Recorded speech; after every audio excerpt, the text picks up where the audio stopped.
DigixArt Entertainment is obviously happy with the response to the excellent Road 96, as they're now treating fans of the game to a prequel set before the events of the original game. XboxEra was given access to a Steam preview of the new title, and we've played roughly 80 minutes of gameplay on PC.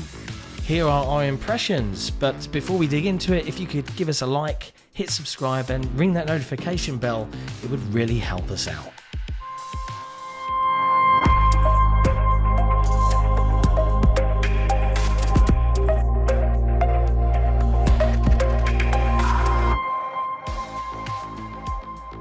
Gameplay is based around the characters of Zoe and Kaito, two teenagers from very different backgrounds. One is the daughter of the Minister for Oil and lives in a luxurious mansion between the fascistic ruler of Petria and his glamorous right-wing media puppet. The other lives with his working mother in a basement flat situated in the city slums. Hanging out together in the concrete skeleton of a half-constructed tower block, the two of them discuss the state of the country and go out on adventures together. While these activities take place, the two of them experience each other's worlds and attempt to convince each other that their political opinions are the ones that should be subscribed to.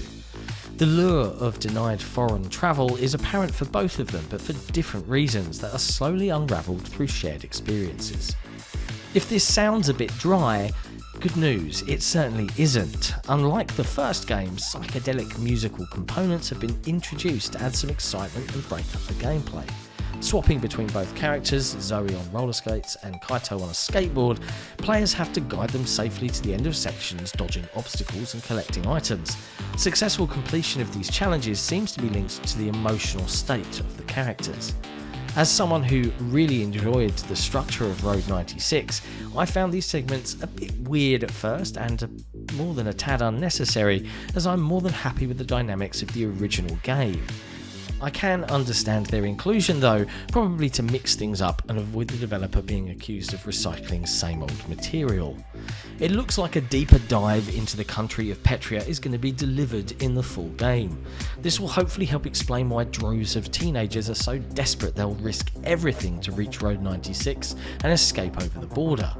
Considering that my previous dealings with the highly likeable Zoe in Road 96 didn't end particularly well, full disclosure, I abandoned her mid-border crossing and got her killed, I'm looking forward to spending time in her company once again.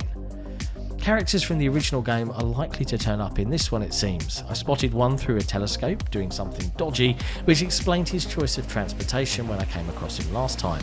If you enjoyed the trombone section in the first game, you'll be pleased to hear that something similar featured very early on in the Steam preview. The soundtrack sounds interesting, but it has a lot to live up to considering how good the first one was. The addition of a song by The Offspring was a major downer for me personally, as I can't stand them. Just like the first time around, it doesn't look like this game will be made available from day one on Game Pass, but considering that the original is on there now, it is likely it might be included sometime in the future. With a scheduled release date in April, we shouldn't have to wait long to play this in full and discover all of the secrets of Petria. If you enjoyed this brief preview, please hit like, hit subscribe, and don't forget to ring that notification bell so that we can let you know when we've got some fresh content. And we'll see you next time.